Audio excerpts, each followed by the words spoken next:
आज हम लोग उसके आगे पढ़ेंगे। और आज हम ना गड्ढे कैसे खोदते हैं, प्रिपरेशन ऑफ पिट्स, प्रिपरेशन ऑफ पिट्स से शुरू करेंगे भाई।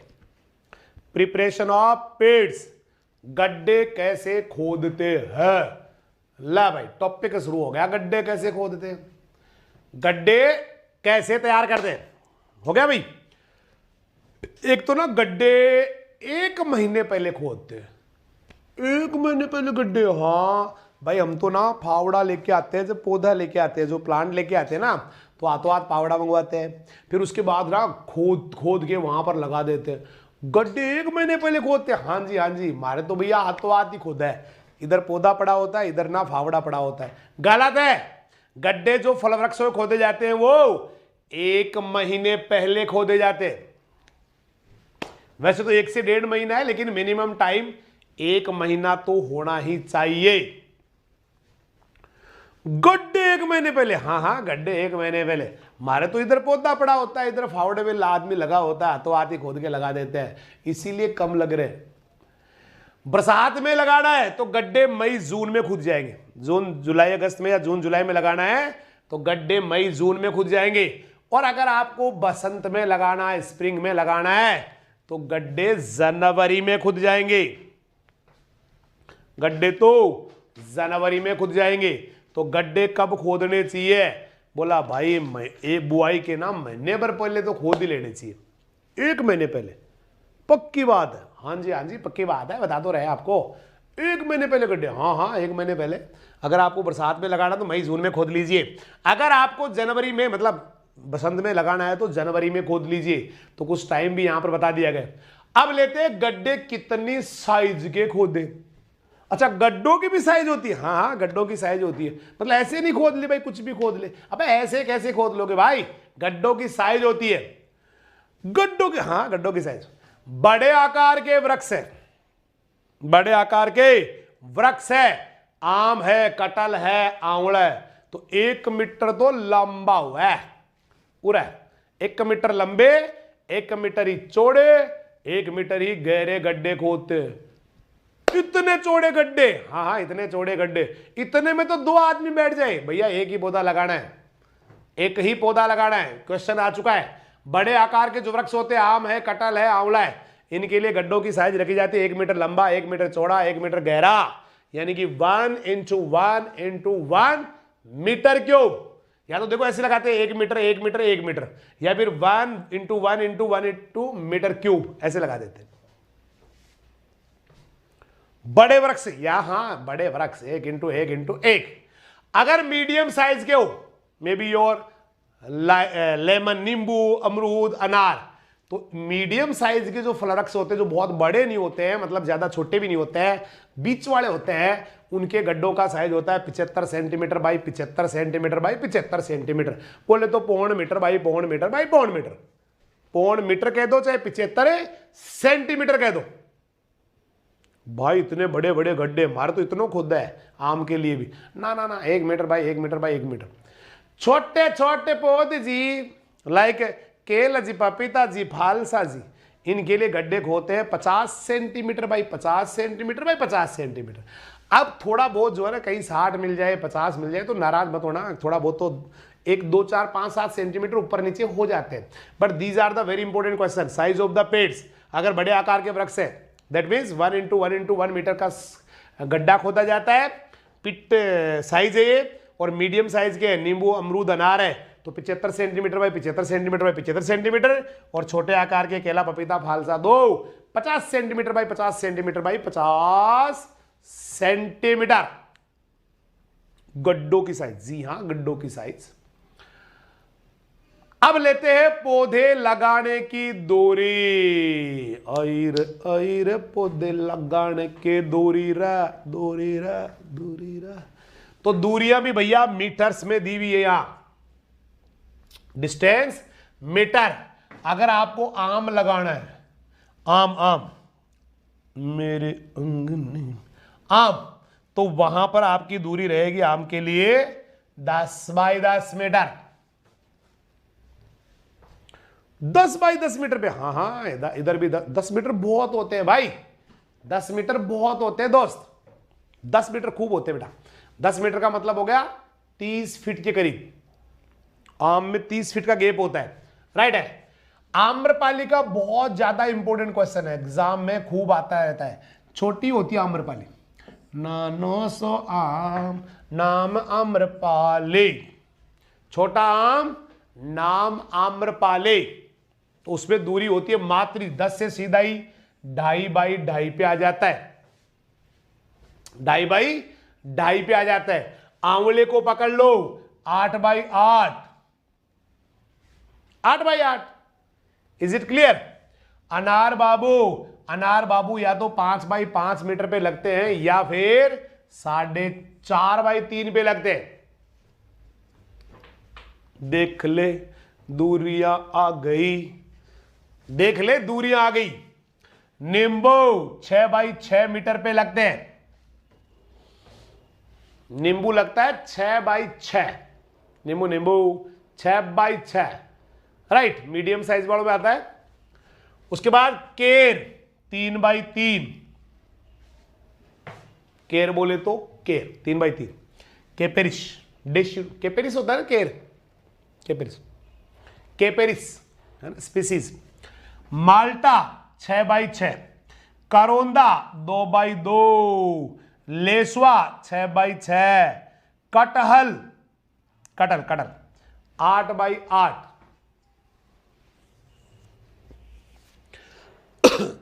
लीची 9/9,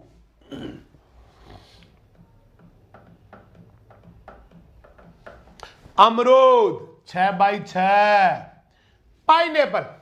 पाइनएप्पल तो मात्र 25 सेंटीमीटर बाई 25 सेंटीमीटर पे ही लगती है, राइट। उसके बाद आ जाओ बेर 6/6, कटल चेंज हो गया। अरे फास्ट चलाओ बेटा, जा यहां से, फास्ट चलाओ। कितना पढ़ के आ गया पहले, फास्ट कितना आता है देखना अपने आप को एक बार। फास्ट चल रहे हैं, इससे फास्ट नहीं चलेंगे बेटा, जब तक नहीं आएगा ऐसे फास्ट चलाओ। तेरे को दिखा दिखा के स्लाइड आगे लेता रहूं क्या? ऐसे नहीं बेटा, फास्ट चलाओ, आदेश नहीं देना है आपको, पढ़ना अच्छी बात है, प्लीज कंट्रोल। देन खजूर 8/8, खजूर 8/8, पपीता 2/2/2/2, पपीता चलेगी 2/2, ठीक है बेटा। ये फास्ट ही है, इसको अगर मैं लेके बैठता नहीं लिखने में तो 1 घंटे तक जाता है ये मामला, 1 घंटे में लिख पाता मैं। ये दुनिया की सबसे फास्ट चल रही है, आपको लग रहा है कि इससे ज्यादा फास्ट, तो फिर आप गलत दिशा में जा रहे बेटा। पूछा नन्ना पपीता, नानी सी पपीता 2.25 सवार। केला कभी 3/3 पुरानी किताबों में आता था, आजकल तो छोटा हो गया भाई, 1/1 मतलब नजदीक लगने लग गया भाई, 1.8 इंटू 1.8 ही लगने लग गया। अंगूर 3/3, पहले भी 3/3 था अंगूर भाई, तो आज भी 3/3 पे लगता है, चाहे आप कोई सी भी मेथड से लगा लो, हो गया। फालसा 2.5/2 और नाशपाती 6/6 और लास्ट आ गया चीकू रबीरा 8/8, चीकू 8/8। एक बार जिन बच्चों ने, जिनके पास नहीं है एक्यूरेसी, वो ले सकते हैं स्क्रीनशॉट।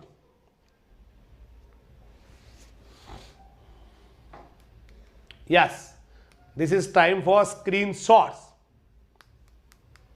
हो गया, बधाई हो, याद होगी, कर याद तो नहीं होगी, काफी सारे है ना, मिक्स हो जाते बेटा। Let's on the next screen, मतलब टेक ए नेक्स्ट स्क्रीन। पौधे लगाने का टाइम, कब लगाऊं मैं पौधे? तो भैया पौधे ना, एक तो शाम के टाइम लगाऊं, मैं तो मेरा सुबह लगा दूं, दोपहर में लगा दूं, आज के बाद मत लगाना। पौधे हमेशा शाम के टाइम लगाए जाते हैं, क्योंकि शाम के टाइम लगाने से वो पूरी रात भर बेटा अभ्यस्त होने के लिए उनके पास टाइम होता है। तो शाम को लगाओ, सुबह कभी मत लगाओ, दोपहर में कभी मत लगाओ, इवनिंग टाइम में लगाओ, क्योंकि रात में ज्यादा वाष्पोत्सर्जन नहीं होगा, इसलिए ज्यादा शाम के टाइम बेस्ट होता है लगाना। अब लगाओ किस महीने में, तो पहले ही बात हो चुकी है। तो सदाबहार लगते हैं वर्षा ऋतु में। सदाबहार जिनकी पत्तियां नहीं झड़ती कभी, वो लगते हैं रेनी सीजन में, वर्षा ऋतु में, मतलब जुलाई अगस्त में लगा दो भाई। जो पतझड़ी पौधे होते हैं ना, पतझड़ी, ये तो कौन से हो गए, एवरग्रीन, जो हमेशा हरे के हरे रहते हैं, पत्तियां नहीं झाड़ते हैं, उनको वर्षा ऋतु या जुलाई अगस्त में लगाया जाता है। लेकिन जो पत्तियां झाड़ने वाले पतझड़ी डेसिडुअस, उनको लगा, अंगूर को, आंवले को, अनार को, एप्पल को, नाशपाती को, इनको लगाते हैं बसंत ऋतु में, शंत ऋतु में, जब वो डोरमेंसी में होते हैं, जिस समय उनकी पत्तियां झड़ी पड़ी होती है, जिस समय वो डोरमेंसी में होते हैं, तब लगाया जाता है पतझड़ी पौधों को। तो लगाने के टाइम दो, सदाबहार तो वर्षा ऋतु, पतझड़ी तो बसंत ऋतु, एवरग्रीन तो रेनी सीजन, डेसिडुअस तो spring season, spring season, spring season. Clear भाई, हो गया, बधाई भाई। अब चलते हैं सीधा ही, ये पूरा हो गया बेसिक पार्ट। एक आपने कभी ट्रेनिंग पढ़ी हो, training, do you know training, संधाई। तो now we are on the next topic, let's move on the next topic, training या संधाई। ट्रेनिंग क्या होती है, प्रूनिंग क्या होती है। प्रूनिंग तो कहते हैं बेटा जो फालतू की ब्रांचेज होती है, बीमार जो है ना, डिजीज्ड ब्रांचेज होती है, उनको हटाते हैं। डिजीज्ड ब्रांचेज को हटाना, दिस इज ट्रेनिंग। तो प्रूनिंग कटाई छटाई। लेकिन ये तो ट्रेनिंग है, और ट्रेनिंग क्या करते, किस लिए करते हैं ट्रेनिंग। ट्रेनिंग करते हैं फल वृक्षों को, फलों के जो वृक्ष है उनको डेफिनेट शेप देने के लिए, फल वृक्षों को निश्चित आकार देने के लिए, फल वृक्षों को निश्चित आकार देने के लिए। अब इसकी तीन मोटी मोटी मेथड आती है भाई, तीन आती है। एक आपका आ गया central leader system, central leader system. पेड़ लगाते समय, पौधा लगाते समय, पेड़ तो नहीं उसको पौधा बोलेंगे, पौध लगाते समय उसकी पत्तियां इसलिए तोड़ते हैं ताकि वाष्पोत्सर्जन कम से कम हो। अगर आपने वो पत्तियां नहीं तोड़ी तो फिर वाष्पोत्सर्जन, क्योंकि जितनी ज्यादा पत्ती होगी उतना ही ज्यादा वाष्पोत्सर्जन होगा, ट्रांसपिरेशन होगा, पौधा मुरझा जाएगा पानी के अभाव में। इसलिए पत्तियां कम से कम रखते हैं पौधे को लगाते समय, राइट। चलिए सेंट्रल लीडर सिस्टम बताता हूं क्या होता है। लो भाई, सेंट्रल लीडर सिस्टम ना ऐसे होता है, एक पौधा ना, एक वृक्ष है, वो यूं बढ़ रहा है, बढ़ जाहिर है, बढ़ने तो बढ़ रहा है। तो भाई सेंट्रल लीडर सिस्टम में क्या होता है, मतलब मेन जो तना होता है ना, उसको बिना अवरोध के बढ़ने दिया जाता है। बढ़ जा मुख्य तने, बढ़ जा, मैं खड़ा हूं, डर मत, तू तो बढ़ जा। सेंट्रल लीडर सिस्टम में क्या करते हैं, मुख्य तने को सिरे तक बढ़ने, जितना बढ़ सकता बढ़ जाने दो उसको। कोई दिक्कत है, दिक्कत है तो भी बढ़ने देंगे, क्योंकि ये सेंट्रल लीडर सिस्टम है। यहां पे लीडर कौन रहेगा, सेंटर रहेगा, मतलब तना रहेगा। Is it clear. अब क्या करेंगे, जमीन से ना, यहां जमीन आ गई, जमीन से लगभग, हालांकि अलग अलग बुक्स में अलग अलग राइटर ने अलग अलग दूरी लिखी है, बट जो स्टैंडर्ड बुक्स है वो कहती है कि भैया हाँ 45 से 50 सेंटीमीटर की ऊंचाई तक आपको क्या करना है, उस इतनी ऊंचाई पे क्या रखना है, मुख्य तने पर शाखा को वृद्धि करवानी है। कितनी ऊंचाई पे, 45 से 50 सेंटीमीटर, आधा मीटर, आधा मीटर पे आपको ब्रांचिंग शुरू करनी है इस पे। सेंट्रल लीडर सिस्टम, जी हां ये है सेंट्रल लीडर सिस्टम। यहां तने को लीडर बनाया जाता है, राइट है। तो क्या करते हैं, मुख्य तने को बढ़ने देते हैं, 45 से 50 सेंटीमीटर की ऊंचाई तक क्या करते हैं, शाखा की वृद्धि हो गई। और इसके बाद में हर 15 से 20 सेंटीमीटर पे, जैसे ये पहली तो कितने पे आएगी, 50 से 45 से 55, उसके बाद हर 15 से 20 मिनट पे, 20 सेंटीमीटर पे फिर शाखाएं आ जाएंगी, फिर 15 से 20 सेंटीमीटर फिर शाखाएं आ जाएंगी, फिर 15 से 20 सेंटीमीटर पे फिर शाखाएं आ जाएंगी। यही है सेंट्रल लीडर सिस्टम। इसमें वृक्ष जो दिखाई देगा ना बेटा, वो पिरामिड शेप का दिखाई देगा। पिरामिड कैसे, ऐसे,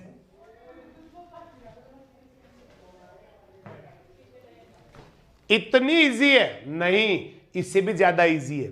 कैसे, दोबारा देखना कैसे किया मैंने। सेंट्रल लीडर सिस्टम में तो क्या करते हैं, मुख्य तना जितना बढ़ सकता है बढ़ जाने दो उसको। पहली जो शाखा छोड़ोगे वो 45 से 50 सेंटीमीटर, आधा मीटर पे पहली ब्रांचिंग। उसके बाद जितनी ब्रांचिंग आएगी वो 15 से 20 सेंटीमीटर पे आती जाएगी, ऊपर वाली 15 से 20 सेंटीमीटर पे आती जाएगी और पौधा बन जाएगा पिरामिड शेप का।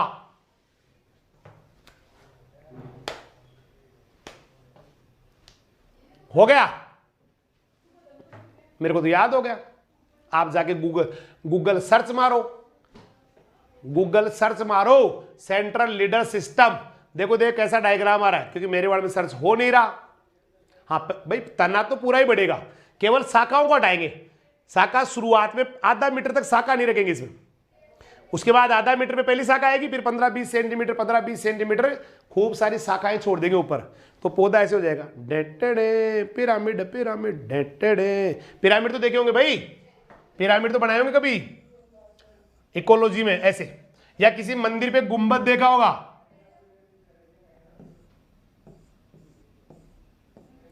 ऐसे जो ये होते हैं ना इस तरह के त्रिभुजाकार, इन्हीं को पिरामिड कहते हैं। हो गया, मैंने तो मस्त आ गया, जबरदस्त आ गया, सुपर से ऊपर आ गया। यह है सेंट्रल लीडर सिस्टम। देखिए मुख्य तने को सिरे तक बिना अवरोध जितना बढ़ सकता है उतना बढ़ने दो, लास्ट तक जाने दो। जैसे ही आपका जो सरफेस है, सॉइल सरफेस है, भूतल है, उसकी 45 से 50 सेंटीमीटर की ऊंचाई पे मुख्य तने पर शाखा की वृद्धि होने दो। राइट, इसके बाद मुख्य तने के चारों, जो तना है उसके चारों तरफ 15 से 20 सेंटीमीटर की दूरी पे शाखाएं आने दो, शाखाएं आने दो, शाखाएं आने दो। वृक्ष आपका लगेगा जैसे कोई पिरामिड बन गया हो, वृक्ष लगेगा जैसे कोई पिरामिड बन गया हो। बेटा सेम क्वेश्चन रिपीट नहीं करना है, ठीक है। वृक्ष जैसे कोई पिरामिड बन गया हो, और नाशपाती के लिए सबसे बढ़िया, नाशपाती के लिए सबसे बढ़िया होता है सेंट्रल लीडर सिस्टम। कुछ प्रॉब्लम भी है, एक तो छिड़काव में दिक्कत आती है, दवाइयां नहीं छिड़क सकते आप सही तरीके से, प्रूनिंग में दिक्कत आती है, और फलों की तुड़ाई करने में परेशानी आती है। इस बच्चे को नंबर बता दो बेटा यहाँ के, ताकि इसके समझ में आ जाए कि कहां से मुझे पर्सनल क्वेश्चन कहां पूछना है। इसको नंबर बता दो, सबको फुर मत करो, है ना बेटा, नंबर बोल दो इसको। मेरे को मस्त समझ में आ गया, तेरे को भी मस्त आ गया तो झूम सकता है। ट्रेनिंग की पहली मेथड सेंट्रल लीडर सिस्टम। हो गया। अरे भाई पर्सनल क्वेश्चन अलाउ नहीं है, वो वैक्सीन वाले बाबू, ये नंबर दे दिए, इस पे फोन कर लेना बेटा, या इस पे व्हाट्सएप कर लेना, नहीं दोबारा कमेंट आएगा ही नहीं, उड़ जाएगा।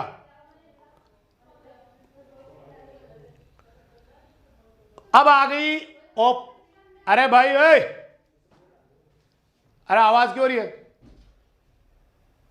वो लगा दी वो मैसेज कहां पर है? बालू जी बोल गया। हो गया।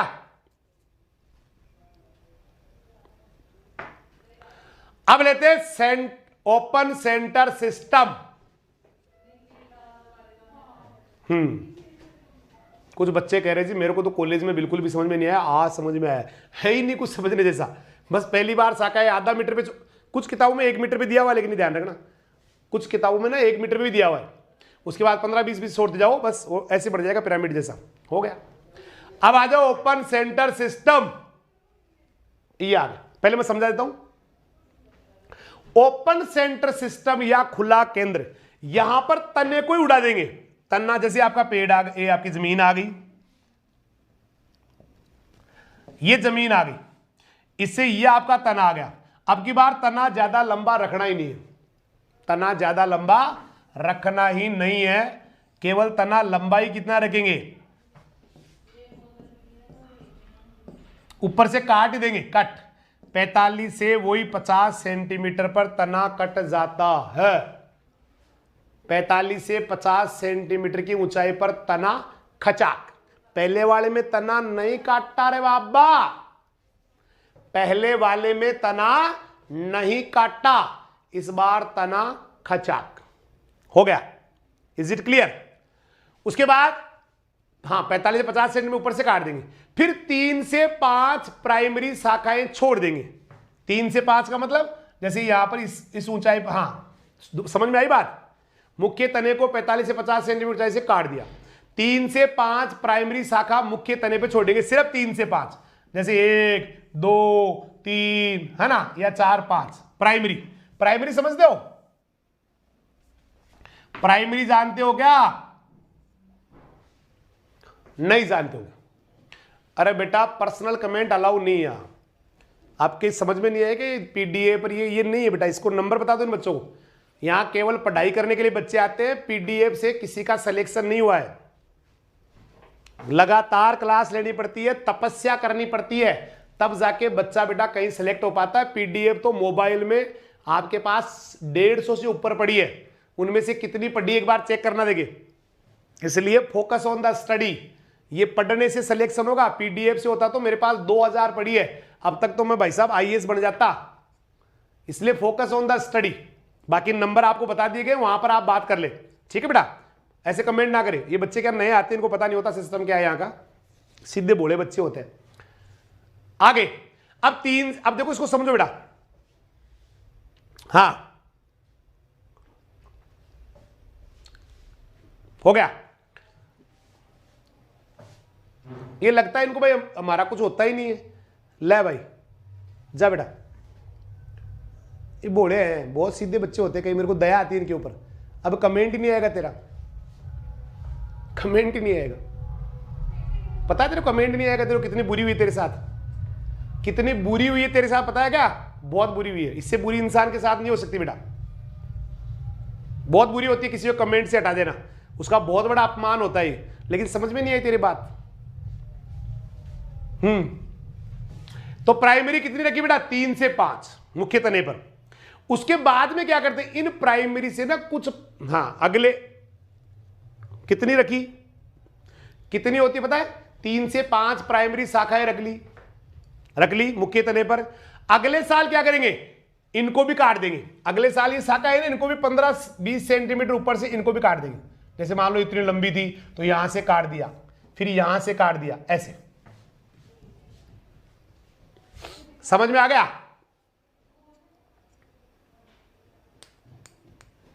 हो गया। अगले साल इनको भी काट दिया, कितने, सॉरी 15 से 20 नहीं, 25 से 30 सेंटीमीटर ऊपर से फिर काट दिया। पहले तो देखो आपने तने, दोबारा बनाना, पहले तने को कितने ऊपर से काटा? 45 से 50 सेंटीमीटर ऊपर से, हो गया। उसके बाद में क्या किया, 3 से 5 शाखाएं इस तने पर छोड़ दी। मान लो 4 छोड़ दी, 3 4 5 छोड़ दी। उसके बाद क्या किया, इन शाखाओं को 25 से 30 सेंटीमीटर ऊपर से काट दिया, ये काट दिया। प्राथमिक शाखाएं बेटा उनको बोलते हैं जो डायरेक्ट तने से निकलती है, वो प्राथमिक है। तने से निकलने वाली क्या होगी, प्राथमिक। अब हाँ बस ऐसे कर देते हैं। तो अब जो है ना ये पौधा अब और भी वैसे जैसे साइडों में और निकलती है, सेकेंडरी निकलती है, उनको भी काट देते हैं, ऐसे करते जाते हैं, है ना, ऐसे करते हैं। तो इससे क्या होगा पता है आपको, पौधा आपका बन जाएगा जैसे कोई गुलदस्ता हो, ऐसे बनेगा गुलदस्ता टाइप, गुलदस्ता जैसा। पिरामिड नहीं, अब की बार गुलदस्ता जैसा बन रहा है ना बेटा? कैसा बन रहा है? गुलदस्ता जैसा। गुलदस्ता, बुक्के बुक्के बुक्के गार्डन में यूज करते हैं भाई, गार्डन के लिए पढ़ा रहा हूं मैं आपको। तो मुख्य तने को पहले काटा 45 से 50 सेंटीमीटर से, 3 से 5 प्राइमरी शाखाएं छोड़ दी। अगले साल उन शाखाओं को भी काट दिया 25 से 30 सेंटीमीटर दूर से, फिर कई शाखाएं निकली। उसके बाद फिर शाखाएं निकली इनसे, ऐसे शाखा निकलती गई और एकदम गुलदस्ता जैसा बन जाता है, गुलदान जैसा बन जाता है तेरा वृक्ष। एक बार फिर से समझना, लास्ट, क्योंकि बच्चों के काम के आने वाली चीज है। पहले 45 से 50 सेंटीमीटर से तना काट दिया, 3 से 5 शाखाएं छोड़ दी। अगली साल इन शाखाओं को भी आगे से काट दिया, है ना, इनके फिर शाखाएं निकली, फिर उनको भी काट दिया, ऐसे करते रहते बस ऐसे। ये जो शाखाएं तने से लगती है ना बेटा, इनको तो बोलते हैं प्राइमरी, और शाखाओं से शाखा निकलती है ये वाली, इनको बोलते हैं सेकेंडरी, इनको सेकेंडरी बोलते हैं, राइट? कैसा बन जाता है पूरा का पूरा? हाँ, फल एक समान लगेंगे, बिल्कुल सही बात है। और ऊंचाई वाले जो स्थान है ना जहां पालने की संभावना होती है वहां पर ये बढ़िया नहीं होता। ये जहां पर पालने की संभावना होती है वहां पर ये अच्छी विधि नहीं है। किसके लिए होती है? लो भाई बता देते किसके लिए होती है। एक तो अमेरिकन प्लम और एक जो आड़ू लगता है ना पीच, उसके लिए सबसे बेस्ट होती है। लो भाई, मुख्य तना पहले काट दिया गया, वही अब की बार काटा गया है, पिछली बार शाखा छोड़ी गई थी उसमें। फिर उसके बाद में 3 से 5 प्राथमिक शाखाएं निकलती है मुख्य तने के ऊपर। अगले साल इन शाखाओं को भी 25-30 सेंटीमीटर से काट देते हैं, फिर उससे शाखाएं निकलती है। ऐसे कई शाखाएं निकल जाएगी और पूरा का पूरा वेस्ट बन जाएगा, गुलदस्ता बन जाएगा। राइट। शाखाओं पर फल भी एक जैसे लगेंगे, बराबर लगेंगे। और ऊंचाई वाले स्थान जहां पर पाले की संभावना हो वहां पर काम में इसको नहीं लेते, अनुपयुक्त वहां के लिए। और सबसे बढ़िया एक तो अमेरिकन प्लम और एक पीच या आड़ू, उसके लिए बहुत अच्छी मेथड होती है।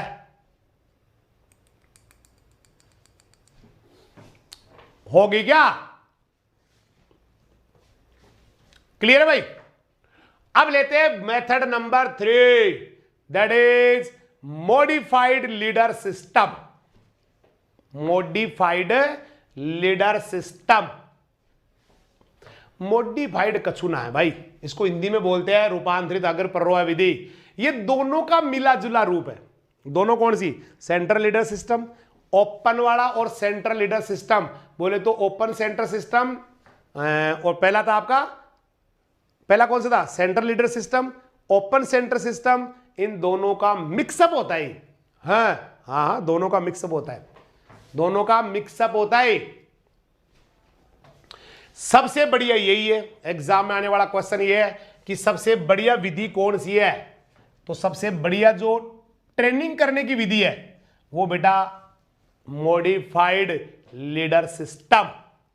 दोनों का मिक्स है और ये सबसे बेस्ट होती है।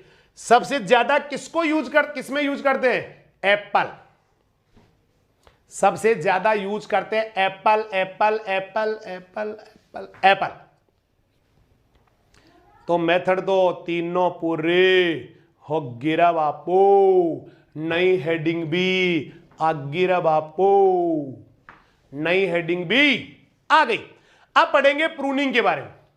प्रूनिंग या कटाई छटाई, प्रूनिंग या कटाई छटाई। तो ये आ गई प्रूनिंग। प्रूनिंग क्यों करते हैं? प्रूनिंग इसलिए करते हैं क्योंकि एक्स्ट्रा जो ग्रोथ है, बीमार है, कोई टहनियां बीमार होगी मतलब रोगी होगी, राइट है। कभी कभी ना, हाँ, गुणवत्ता बढ़ाने के लिए भाई कम से कम टहनियां कर दे अपन। कई बार जो अनुत्पादक है जिसमें फ्रूट ही नहीं लग रहे उसको हटा देते हैं। तो यहाँ ये कटाई छटाई है। हिंदी में क्या नाम है इस प्रूनिंग का? कटाई छटाई। वो ट्रेनिंग किस लिए की जा रही थी? ट्रेनिंग की जा रही थी सही आकार देने के लिए, वृक्षों को सही आकार देने के लिए। ये क्यों की जा रही है? गुणवत्ता बढ़ाने के लिए। अवांछित टहनियां जिनकी जरूरत नहीं है, एक्स्ट्रा टहनियां या अनुत्पादक जो शाखा या टहनियां या कोई पर्रो, उसको हटा देना। डेफिनेशन स्क्रीन पे है, देखो देखिए डेफिनेशन क्या कह रही है। फल गुणवत्ता बढ़ाने के लिए, फ्रूट क्वालिटी बढ़ाने के लिए पादप के अवांछित, जिसकी जरूरत नहीं है, उस अवांछित को या अतिरिक्त भाग को या अनुत्पादक भाग को वृक्ष से अलग कर देना या उसके किसी भाग को अलग कर देना। टहनियों कर दो या किसी भाग को अलग कर दो। तो ये आती है अवांछित टहनियों को हटाने के लिए, रोगी टहनियों को हटाने के लिए, एक्स्ट्रा ग्रोथ को हटाने के लिए। वो आती थी आकार देने के लिए।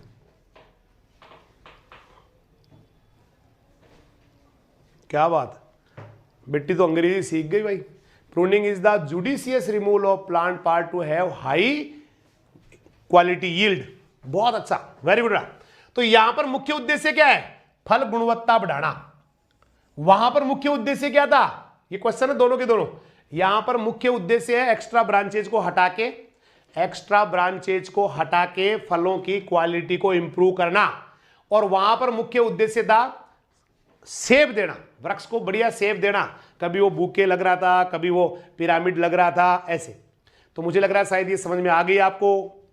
चलिए कुछ मेथड्स में बताता हूं आपको इसकी कैसे कैसे करते हैं। किसकी मेथड बताऊं? किसकी? प्रूनिंग की। किसके? प्रूनिंग की। तो प्रूनिंग की प्रकार आते हैं। सबसे पहला देखो, number 1 heading back. Heading back में क्या करते हैं, केवल शाखाओं के आगे आगे से काट देते हैं। जैसे मैं हूं फल वृक्ष, ये मेरी शाखाएं हैं, तो मैं केवल यहां से शाखाओं को खच खच खच खच खच आगे से उड़ा दूंगा, that is heading back. Heading back, केवल शाखाओं के अग्रभाग को काट के उड़ा दो, heading back. Heading back, heading back. मैं एक वृक्ष हूं, ये मेरी शाखाएं, काट दे खच खच खच, हेडिंग बेक। हेडिंग बेक, केवल शाखाओं के अग्रभाग को हेडिंग बेक। हेडिंग, मैं एक वृक्ष हूं, मैं एक वृक्ष हो, तो आगे से काट देना भाई, हो गया हेडिंग बेक, हो गया हेडिंग बेक। याद हो गया मेनू भाई। Number 2, thinning out. Thinning out में क्या करते हैं, जो एक्स्ट्रा ब्रांचेज होती है जिनकी जरूरत ही नहीं होती, उनको उनके मूल स्थान से हटा देते हैं। आप देखो,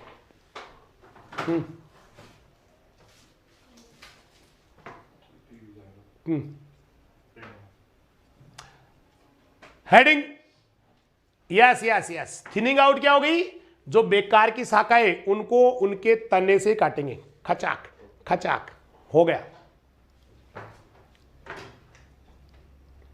अब आ जाओ रिंगिंग या गिर्डलिंग। एक एक शब्द आना चाहिए बेटा।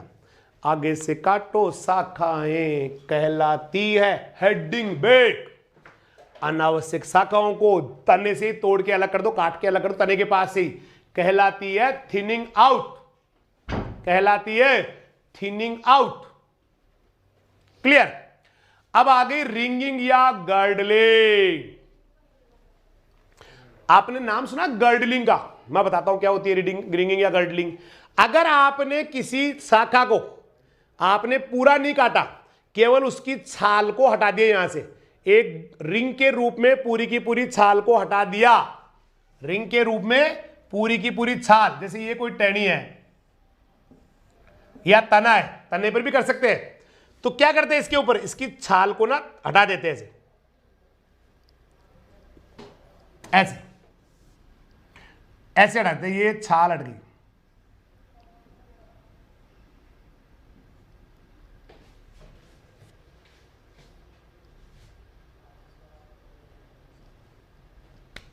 देखो देखिए, तो 3 सेंटीमीटर में किसी छाल को या बार को, बार की क्यूटिकल को ना, ऊपर ऊपर की जो क्यूटिकल है उसको रिंग या वलय के रूप में हटाना। आया क्या, आया क्या, आया क्या, आया। ये भैया शब्द आता रहता है। एक गर्डल बीटल का नाम सुना आपने, गर्डल बीटल। किसी बच्चे, हाँ, इससे क्या होता है, ये बहुत अच्छा क्वेश्चन है, इससे क्या होता है बताऊंगा बेटा, मैं भी अभी बताऊंगा क्या होता है। आपने कभी गर्डल बीटल का नाम सुना, गर्डल बीटल किसी में लगती हो, गर्डल बीटल किसी में लगती हो, किसी बच्चे ने नाम सुना हो। अभी तो मैंने बोला ना सोयाबीन में लगती है। उस गर्डल बीटल की पता क्या विशेषता होती है, वो शाखा को यहां से जो है ना, यहां से नजदीक नजदीक से खांच बना देती है, उसके खांच बना देती है, खांच। जैसे किसी ने ना चाकू से ऐसे खांच बना दी चारों तरफ शाखा के, ऐसे खांच बनाती है, इसलिए उसका नाम होता है girdle beetle. Girdle beetle, girdle beetle soybean में लगती है। अब इससे होता क्या है, क्यों करते हैं, ये बहुत अच्छा क्वेश्चन है। जिन बच्चों ने पूछा ना, भगवान उनको कामयाबी देवी, राइट है। ये इसलिए करते हैं मेरे भाई,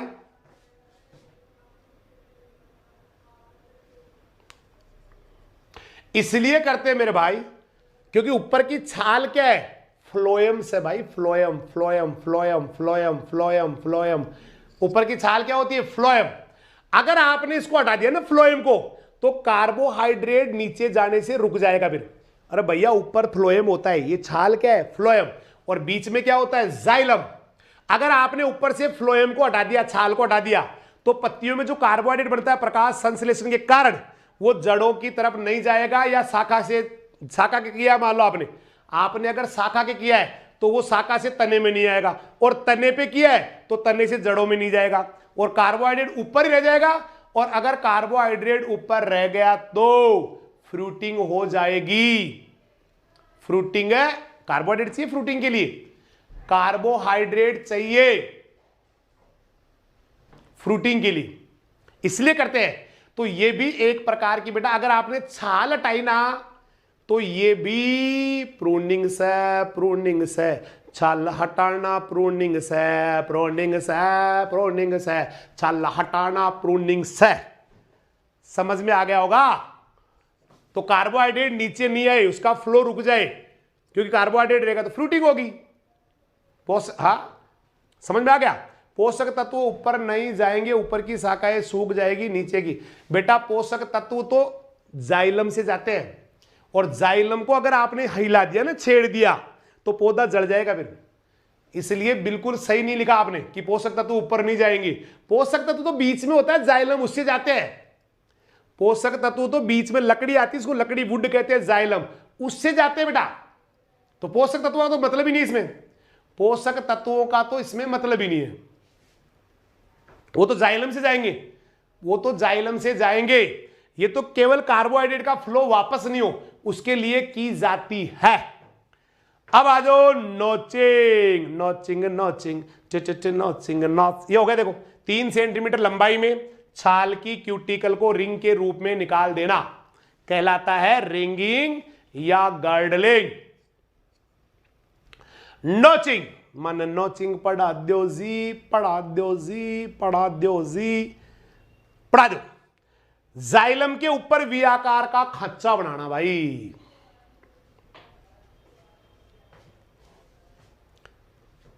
किसके ऊपर? जाइलम नहीं, कलिका के ऊपर। जाइलम तो उधर पड़ गया, उधर पड़ के जाइलम बोल गया, सॉरी। कलिका के ऊपर की ओर, अगर आपने कलिका के ऊपर की ओर खांचा बनाया, देखो पहले तो ये पढ़ लो, फिर मैं अगले वाले स्लाइड पे समझा देता हूं। नोचिंग क्या होती है?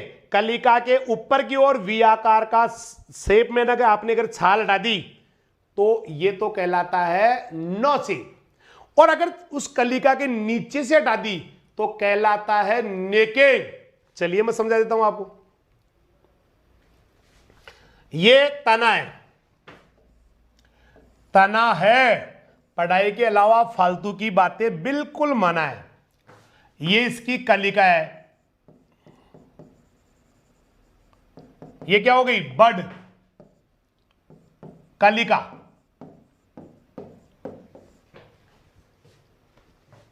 अगर आपने इसके ऊपर, ये कलिका हो गई, इसके ऊपर आपने अगर इस शेप में छाल को हटा दिया, यूं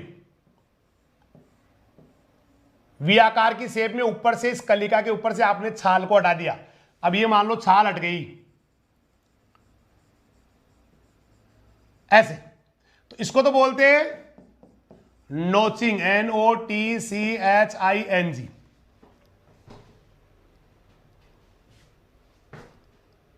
राइट है। और अगर आपने इसी कलिका के नीचे से छाल को हटा दिया,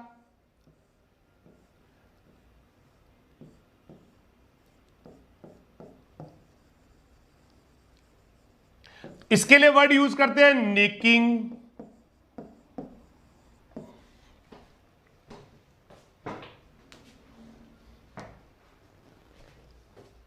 ऊपर से हटाओ नोचिंग नोचिंग, नीचे से हटाओ निकिंग निकिंग। याद पता कैसे रखते हैं? याद बहुत इजी याद रखना। नीचे लगाओ नीचिंग नीचिंग, नेकिंग नेकिंग, नीचिंग नीचिंग, नेकिंग नेकिंग। कंफ्यूजन जिंदगी भर का खत्म कि नीचे लग रही है तो नीचिंग, और नीचिंग को क्या बोल रहे हैं यहां पर? निकिंग। तो नीचिंग नीचिंग, नेकिंग नेकिंग, नीचे लगे तो निकिंग नीचिंग। ये याद करने का तरीका है। ये याद करने का तरीका है कि नीचे लगाओ उसको नीचिंग बोलो, लेकिन लिखो नीचिंग मत। एग्जाम में भी नीचिंग मत बताओ, एग्जाम में भी कुछ मत करो, उसके अंदर है ना होती तो याद करने का तरीका नीचिंग मतलब नीचे। ऊपर लगाओ तो अपने आप बच गया, ऊपर लग जाएगी। अब इन दोनों के फायदे क्या है? आओ मैं आपको फायदे बताऊं। एक बहन जी आधा घंटे से हाय हु ही कर रहे हैं, और अभी उनका क्वेश्चन आया कि सर पढ़ा क्या रहे हो ये? तो बहन जी इधर क्या लेने आए हो? है हाय हु ऐसे कर रहे हैं। मैंने सोचा भाई बच्चे हैं, है ना। फिर अचानक उनका क्वेश्चन आता है पढ़ा क्या रहे हो? वाह! ये क्यों करते हैं? ये बेटा उन हार्मोन्स का मूवमेंट रोकने के लिए जो इसकी ग्रोथ को रोक सकते हैं, जैसे ऑक्सीन। ऑक्सीन इस कलिका पे नहीं आए, वृद्धि रोकने वाले हार्मोन नहीं आए, वृद्धि रोकने वाले हार्मोन इस कलिका पर नहीं आए,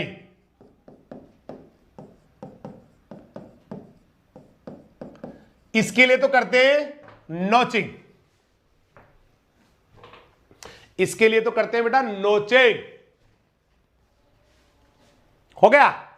और ये क्यों करते हैं फिर, ये कार्बोहाइड्रेट मान लो, या एक तो हाँ एक्सक्यूज मी, ये दोनों एक साथ नहीं करते हैं, एक्सक्यूज मी, ये दोनों एक साथ नहीं करते, ध्यान रखना। ये या तो नोचिंग ही करेंगे या निकिंग ही करेंगे। तो अगर मान लो आपने ये वाली किया तो ये नहीं करेंगे, ये नहीं करेंगे, फिर यही करेंगे ताकि हार्मोन्स रुक जाए। और अगर आपने ये कर दिया, मान लो ये किया, एक साथ दोनों नहीं करते, ये बढ़िया रहा, मेरे को याद आ गया, नहीं तो हाँ एक साथ दोनों नहीं करते, ये तो बढ़िया रहा, मेरे को याद आ गया, नहीं तो आप जाके ना भिड़ जाते किसी से, हमारे गुरुजी ने कहा है ऊपर भी लगाते हैं नीचे भी लगाते हैं। अरे बेटा एक टाइम में एक जगह ही लगाते हैं, ये तो बढ़िया रहा, कसम से हे भगवान तेरा शुक्र है, लख लख शुक्र है कि मैंने याद दिला दिया, नहीं तो मेरे बच्चे तो जाके भिड़ जाते हैं। बोला गुरुजी ने कहा है ऊपर भी करते हैं नीचे भी करते हैं, करते हैं दोनों पे करते हैं, लेकिन या तो ऊपर ही करते हैं या नीचे ही करते हैं, एक साथ दोनों पे करोगे तो, अगर एक साथ दोनों कर दिया ना तो फिर तो गई कलिकाई गई, फिर तो कलिकाई गई, फिर तो खत्म हो जाएगी कलिकाई, क्योंकि आपने सब कुछ बंद कर दिया उसका बेचारे का ना दाना पानी बंद कर दिया, हार्मोन्स कार्बोहाइड्रेट बंद कर दिया, दाना पानी का मतलब कार्बोहाइड्रेट्स बंद कर दिए, राइट। तो अच्छा अब ऊपर वाला देखो, ऊपर वाले में क्या करते हैं, ऊपर वाला क्यों करते हैं ताकि हार्मोन्स रुक जाए, और नीचे वाला क्यों करते हैं, नीचे वाला है जिसको आप निकिंग कह रहे थे, वो इसलिए करते हैं कि कार्बोहाइड्रेट जितना भी आए ना बेटा, जितना भी आए वो इस कलिका से नीचे नहीं जाए, क्योंकि ऊपर छाल क्या है,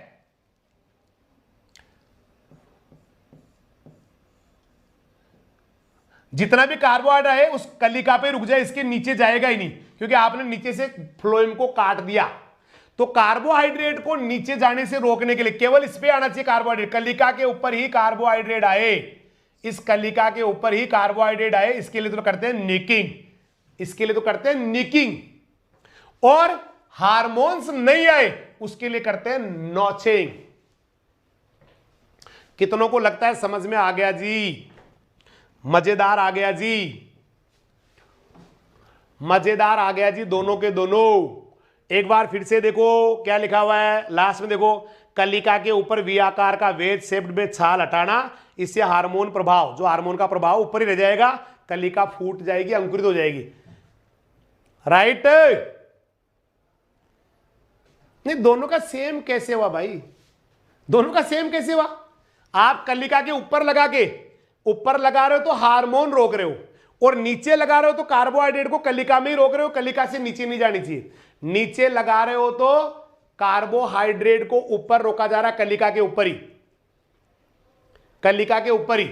और अगर आपने ऊपर लगाया तो हार्मोन, ऊपर लगाने का मतलब नोचिंग का उद्देश्य है हार्मोन को रोकना, क्योंकि हार्मोन जाएगा तो कलिका को अंकुरित नहीं होने देगा, और नीचे लगाने का उद्देश्य हो गया कार्बोहाइड्रेट को कलिका तक ही आने देना, नीचे नहीं जाने देना कलिका से। ये दोनों अलग अलग है,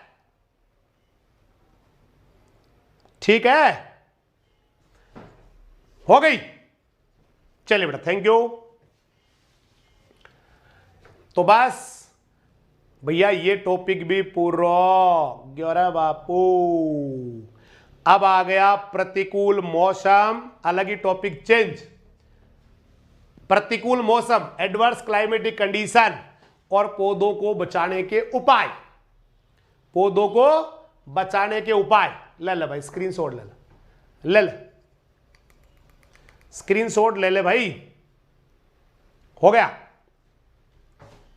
अब आ गया प्रतिकूल मौसम और पौधों को बचाने के उपाय। एक एक मौसम को लेंगे, बचाने की कोशिश करेंगे उनको। सबसे पहले पाला, पाला ओ पाला, तुषार, हो गया। पालने की भी परिभाषा होती है, पालने की भी परिभाषा हो, हां पालने की भी परिभाषा होती है, सुनना। दिसंबर जनवरी का महीना हो, दिसंबर जनवरी का महीना हो, रात या सुबह का टाइम हो, हवाएं एकदम से रुक गई हो और तापमान 0 से नीचे चला जाए और पत्तियों पे पतली पतली बर्फ की परत दिखाई दे, पाला है, पाला है, 100% पाला है, पाला है, पाला है, माता पिता ने हमें पाला है। फ्रोस्ट की भी डेफिनेशन होती है। हां सुनना, दोबारा सुनना। दिसंबर जनवरी का महीना हो, सर्दियों का टाइम हो, रात का तापमान 0 डिग्री या उससे कम हो जाए, हवाएं एकदम से रुक जाए, धरती पर, धरातल पर और पौधों के ऊपर, घास फूस के ऊपर पतली पतली बर्फ की पत्तियां बर्फ की पतली लेयर दिखाई दे, पाला है, पाला है, 101% पाला है, पाला है, पाला है, मम्मी पापा ने पाला है।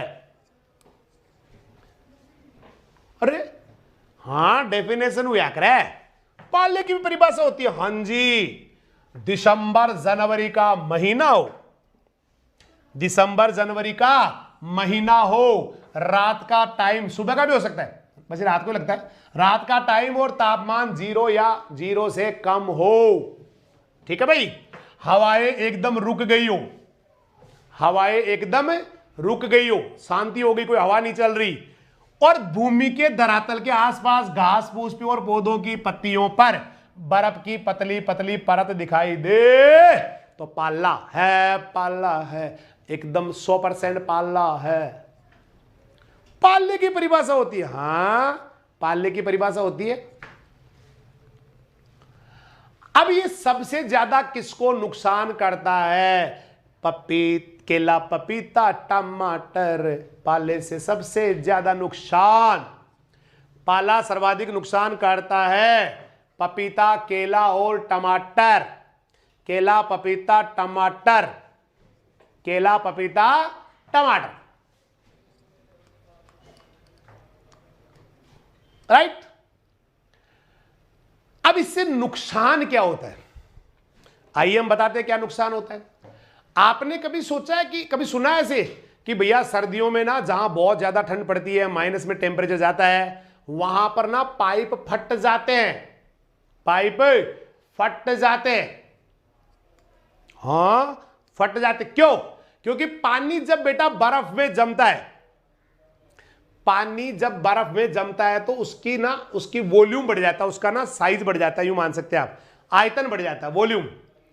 अगर पानी से भरा हुआ पाइप है और वो पानी अंदर बर्फ पाइप में जम गया तो 100% ना बेटा, 100% वो पानी फूलेगा बर्फ के रूप में बनते ही, ज्यादा आयतन रोकेगा, बस वो पाइप को फाड़ देगा, पाइप को फाड़ देगा। इसकी क्या ट्रिक चाहिए भाई? टीपी की क्या ट्रिक चाहिए बेटा? तो इजी पड़ा है ऐसे। सबसे ज्यादा वायरस किसमें लगता है? केला पपीता में। सबसे ज्यादा पाला किसमें लगता है? केला पपीता में। तो सिंपल ही पड़ी है ना। हाँ तो सुनना भाई, भाई टीपी के ट्रिक याद करेंगे, टीपी के, उससे बढ़िया तो केला पपीता टमाटर याद कर लेंगे। नहीं, केला पपीता टमाटर कर लेंगे भाई। टीपी टी से क्या करोगे फिर? हाँ टी से करेंगे, पी से तो फिर तो केला टमाटर और ये तीनों याद कर लेंगे, राइट है। अब देखो कई टपक लेके अरे इसकी ट्रिक की जरूरत नहीं है, आप टपक याद रखोगे इतने में तो टमाटर केला पपीता याद रह जाएंगे, जरूरत नहीं है इसकी। वो तो कोई जैसे कोई सूरतीर महसाणा और बहुत ज्यादा आती है ना, उनमें से छाट के फिर 3 जगह करते हैं, जब 3 जगह करते हैं उनको 6 जगह करते हैं ना, तब ट्रिक की जरूरत पड़ती है। जैसे आपने भाई भारी नस्लें, मध्यम नस्लें, छोटी नस्लें, यहां तो एक ही आ रहा है, एक ही तो आ रहा है बस। तो ट्रिक तो तब पड़ती है जब आप उनको भाई बहुत सारी है और फिर यहां रखूं या उनको यहां रखूं या यहां रखूं, यहां रखूं, यहां रखूं, ऐसे। कोई बात नहीं, फिर भी बच्चों ने बताया, थैंक यू बेटा, अच्छे बच्चे हो आप जिन्होंने कोर्स लेके आए हो आप, ठीक है। चलो हाँ जैसे जामुनी होती है ऐसे, चलो कोई बात नहीं, ट्रिक की जरूरत नहीं इसमें, ट्रिक की जरूरत नहीं, जब एक ही चीज टमाटर वो तो वही है। अब हाँ भाई नुकसान क्या हुआ? अब सोचो आप, जब पाइप फट सकता है, जब पाइप फट सकता है तो कोशिका भी तो फट सकती है, कोशिका भी तो फट सकती है, फटती है। पाले में क्या होता है, जैसे अंदर का जीवद्रव्य, कोशिका के जीवद्रव्य अंदर का जमता है, उसका आयतन बढ़ जाता है, आयतन बढ़ते ही कोशिका भित्ति जो होती है ना वो हार्ड होती है, वो ज्यादा फैल नहीं सकती, तो कोशिका भित्ति फट जाती है, सेल वॉल डिस्ट्रक्ट हो जाती है, ब्रस्ट हो जाती है। और जब कोशिका की भित्ति फट गई ना बापू, कोशिका की भित्ति फट गई ना बापू, तो कोशिका तो मर जाएगी, और मर गई कोशिका तो हमारे भी काम खराब कर जाएगी, क्योंकि पौधा ही मर जाएगा, पौधा ही मुर जाएगा। तो जमने वाले पानी या बर्फ का आयतन क्या होता है, ज्यादा होता है, पानी से बजाय बर्फ का ज्यादा होता है, तो कोशिका भित्ति क्या होगी, आयतन ज्यादा होने से फट जाएगी और कोशिकाओं की मृत्यु हो जाएगी, और कोशिका मर गई तो पौधा भी तो मर जाएगा। रे बापू बचा ले, हे भगवान मुझे बचा इससे। सिंचाई करना बाबा, पाले से बचाने के उपाय आ गए, प्रिवेंटिव मेजर्स आ गए। अगर आप सिंचाई कर देते हैं तो 1 से 2 डिग्री सेंटीग्रेड तापमान बढ़ जाता है। धुआं कर दे, धुआं तो धुआं करने से भी भैया पाले से बच जाता है। टाटी बांध दे, टाटियां बांध दे भाई, टाटी जैसे नर्सरी है तो वहां पर टाटी लगा दी ऊपर साइडों में, तो बच जाती है पाले से। और वेरी मोस्ट क्वेश्चन है दिस वन, जो बच्चे पहले से लिख रहे हैं, ये तो एग्जाम में आ ही जाता है चलते चलते ही। और ये कितना मोस्ट है इसका अंदाजा आप इसकी साइज से लगाना, मैं कितना छोटा सा लिख रहा हूं।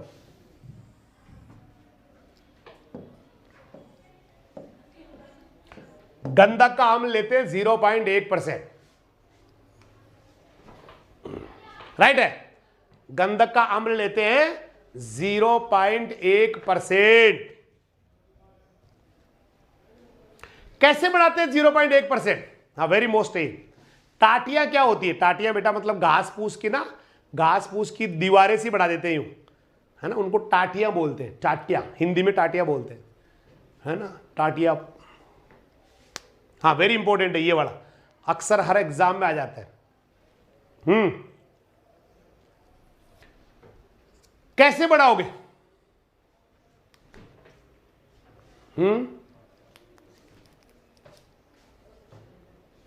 अरे 1000 में एक, 1000 में एक, हाँ इसका गाना है, 1000 में 0.1 है, मतलब 1000 लीटर में 1 लीटर, तो 0.1 हो गया।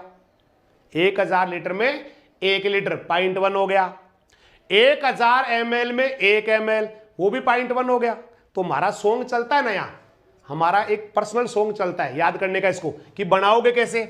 1000 में 0.1 है, सारी उम्र हमें एस्ट्रोसोफोर छिड़कना है। 1000 में यानी कि 1000 लीटर में, 1000 लीटर पानी में अगर आपने 1 लीटर ले लिया, बस बन गया 0.1। तो याद ही ऐसे ही करते, 1000 में 0.1 है, सारी उम्र H2SO4 छिड़कना है, ला ला ला ला ला ला रो रो रो रो रो रो ला ला ला ला ला ला ला ला रे, होता है ऐसे ही। 1000 में 0.1 है, सारी उम्र गंधक का अम्ल छिड़कना है, रो रो रो रो रो रो ला ला ला। याद करने का तरीका भाई। चले उसके बाद आ गया वायुरोधी वृक्ष। किस दिशा में लगाते हैं विंड ब्रेक्स? ये लगाते हैं उत्तरी या पश्चिमी दिशा में, उत्तरी पश्चिमी दिशा में। सहतूत लगा देते हैं, देसी आम लगा देते हैं, विलायती इमली लगा देते हैं, नीम लगा देते हैं, जामुन लगा देते हैं। उत्तरी पश्चिमी दिशा में सहतूत, देसी आम, इमले, विलायती इमले या नीम जामुन लगा देते हैं। उचित फसल का चुनाव, तो मृग बहार ले, पाले से बचाने के लिए सबसे बढ़िया है मृग बहार। मृग बहार, मृग बहार हो गया। बस नेक्स्ट पकड़ लो, पालो तो पूरो, मृग बाहर भी आ सकता है पालने से बचाने के लिए। गरम हवाएं बोले तो लू लू लू, गरम हवा लू लू लू, गरम हवा। ये उत्तरी भारत में जो मैदानी एरिया है, पहाड़ों पे नहीं चलती, पहाड़ ठंडे होते हैं। उत्तरी भारत के मैदानी इलाकों में मई जून में चलने वाली गरम गरम हवाओं को लू कहते हैं या गरम हवा कहते हैं। मृग बहार कब आती है भाई, बहुत गजब ट्रिक है। कभी जाके ना अमरूद पढ़ना, ऐसे लिखना गोवा राजधानी एजुकेशनल ग्रुप, यूट्यूब पे डालना, जिंदगी में नहीं भूलेगा। क्योंकि मंजू के हाथ आते ही आम फुर हो गए, एक ट्रिक बनाई हुई है पर्सनल अपनी खुद की। मंजू के हाथ आते ही आम फुर हो गए, उससे सब के सब आ जाते हैं। अभी अच्छा नहीं लगेगा, दूसरे टॉपिक चल रहा है तो उसको देख लेना, नहीं तो मैं बता दूंगा फिर ज्यादा ही दिक्कत आएगी। तो लू किसे कहते हैं, समझ में आ गया? आ गया? हाँ बताई भी है सच्ची में। मंजू के हाथ आते ही, मतलब मंजू को जैसे आम हाथ में लगे, मंजू खा गई उनको, बस आम फुर हो गए। तो ये चल रहा है ये वाला। इसके बचाव के उपाय, बस गर्मी है, बचाव के उपाय, बड़े फल वृक्षों पर चूने का लेप करवा दो। चूने का लेप, चूने से क्या होगा, सूर्य की किरणें आएगी, टकरा के वापस चली जाएगी। सिंचाई कर दो भाई, इरिगेशन, टाटिया बांध दो, वायुरोधी वृक्ष लगा दो।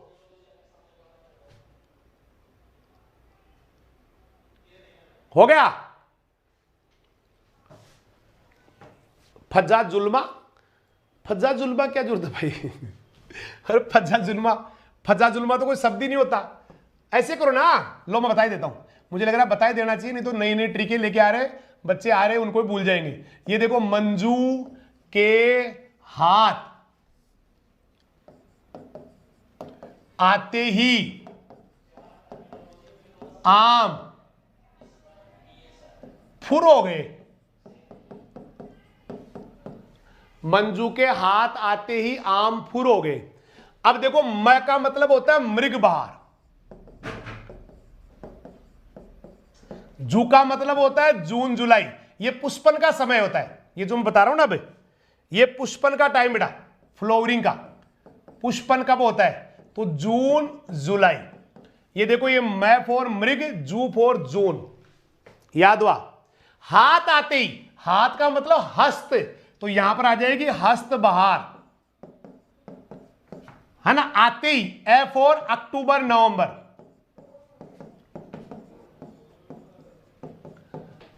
आम फुर हो गए, आम बोले तो अंबे बहार, आम आम बोला तो अंबे, अरे अंबे, आम को अंबे अंबिका ऐसे भी बोलते हैं, आम को ही बोलते हैं संस्कृत में। तो अंबे बहार, अंबे कब आएगी, फुर, फरवरी मार्च।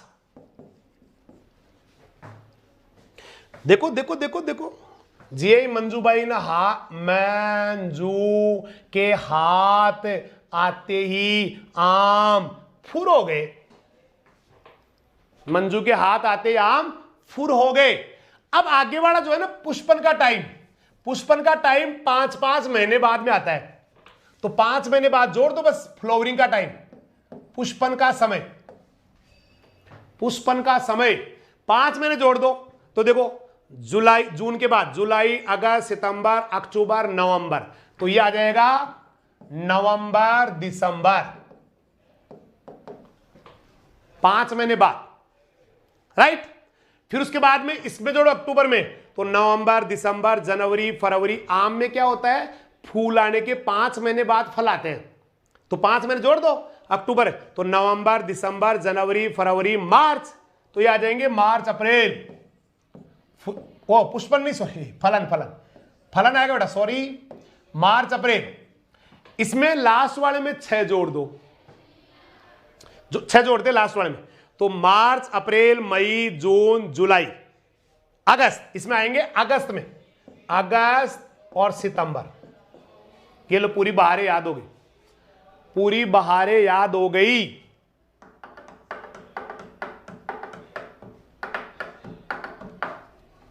बस ये बताता नहीं पर जुल्मार पता नहीं क्या क्या आ गया इसमें, तो सभी याद हो रहा है अपने आप ही। तो मृग याद हो रहा है अपने आप ही, हस्ती याद हो रहा है अपने आप ही, अंबे हो रहा है, और अपने आप ही पुष्पन का टाइम याद हो रहा है। उसके 5-5 महीने जोड़ के फलन का टाइम निकाल लो, फ्रूटिंग टाइम निकाल लो, जिंदगी भर के लिए याद।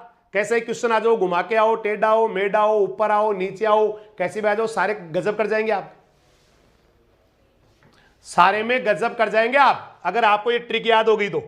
और ये सेल्फ मेड है, किसी की हमने ली नहीं है, राइट है, किसी की हमने, हाँ सेंटेंस भी बहुत अच्छा है, सेंटेंस भी बहुत अच्छा है, बहुत प्यारा है कि मंजू बाई के मतलब मंजू दीदी के आम जैसे हाथ लगे, खा गई मंजू दीदी, गायब हो गए, फुर हो गए। इज्जतदार सेंटेंस है। चलो बेटा नेक्स्ट वर्ड, अतिवृष्टि, हेवी रेनफॉल। हेवी रेनफॉल, बरसात बहुत ज्यादा हो उसको अतिवृष्टि या हेवी रेनफॉल कहते हैं। नुकसान क्या होता है, ज्यादा बरसात होगी तो रोग कीट ज्यादा लगेंगे, फल फूल बरसात से झड़ जाएंगे, परागकण नष्ट हो जाएंगे, और निषेचन सही नहीं होने से अफलन की समस्या हो सकती है, अफलन की समस्या हो सकती है। देखो रोग कीट ज्यादा हो जाएंगे नमी से, बरसात से, फल फूल झड़ने लग जाएंगे, परागकण नष्ट हो जाएंगे, निषेचन की क्रिया सही नहीं हो पाएगी। जब फल फूल झड़ गए तो निषेचन कहां से होगा, और फलन होना ही बंद हो जाएगा, दैट इज अनफ्रूटफुलनेस। बचा ले मन अतिवृष्टि सु बचा ले, बचा ले अतिवृष्टि से बचा ले, जल निकास कर भाई, एक्स्ट्रा पानी को खेत में से निकाल दे, एक्स्ट्रा पानी को खेत में से निकाल दे। एक ही तरीका है बस, बाकी तो और भी कई हैं, लेकिन एक ही भाई, पानी निकाल, वाटर ड्रेनेज कर दे। तो यो भी पूरा हो गया बापू। अनावृष्टि, बरसात का कम होना, अनावृष्टि ज्यादा होना, अतिवृष्टि कम होना, अनावृष्टि ज्यादा होना, अतिवृष्टि कम होना, अनावृष्टि। तो बरसात का बहुत कम होना या बिल्कुल ही नहीं होना, अनावृष्टि। हे भगवान बचा मुझे इस बरसात कम से, कम बरसात से, लेस रेनफॉल, यस अनावृष्टि हिंदी में कहते हैं।